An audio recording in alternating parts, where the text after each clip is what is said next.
Continuous learning ကဘာကြောင့်အရေးကြီးရလဲတော်တော်များများကလိုအပ်တဲ့ချိန်မှသာသင်ယူဖို့အတွက်စဉ်းစားတတ်ကြပါတယ်စာမွေးနည်းမှစာဖတ်တယ်အလုပ်လျှောက်ခါနည်းမှ skill တွေကိုဖြည့်တယ်စာသင်ရတော့မှ teaching method တွေကိုသင်ယူကြတယ်အဲ့လိုသင်ယူနည်းကရေတောက်ချင်မှရေတွင်းတူးတဲ့ပုံစံဖြစ်ပါတယ်ရေငတ်နေတဲ့အချိန်မှာရေတွင်းတူးရင်ရေချစ်ချင်းမရနိုင်ပါဘူးမြေကြီးကိုတလွာချင်းတူးရမယ်အချိန်ပေးရမယ်ဒါပေမဲ့ရေတွင်းကိုအရင်တူးထားတဲ့သူတွေကတော့ရေကိုလိုအပ်တဲ့အချိန်မှာရနိုင်တယ်ပညာရေးကလည်းဒီလိုပဲဖြစ်ပါတယ် Continuous learning ကဘာကြောင့်အရေးကြီးရလဲသိပညာဆိုတာတစ်နေ့တည်းနဲ့ပြည်လာတာမဟုတ်ပါဘူးတပုတ်ချင်းဖတ်ရတယ်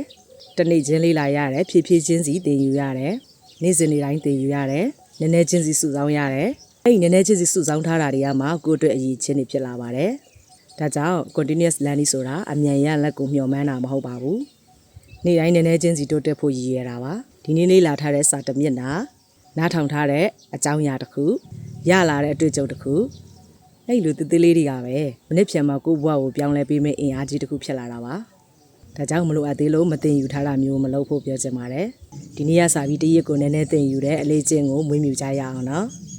ဘာလို့လဲဆိုတော့အောင်မြင်တဲ့သူတွေကလိုအပ်တဲ့အချိန်မှတင်ယူကြတာမျိုးမဟုတ်ဘဲနဲ့မလိုအပ်သေးခင်အချိန်ကလေးကနေမှကြိုတင်ပြီးတော့လေ့လာတင်ယူထားကြတာဖြစ်ပါတယ်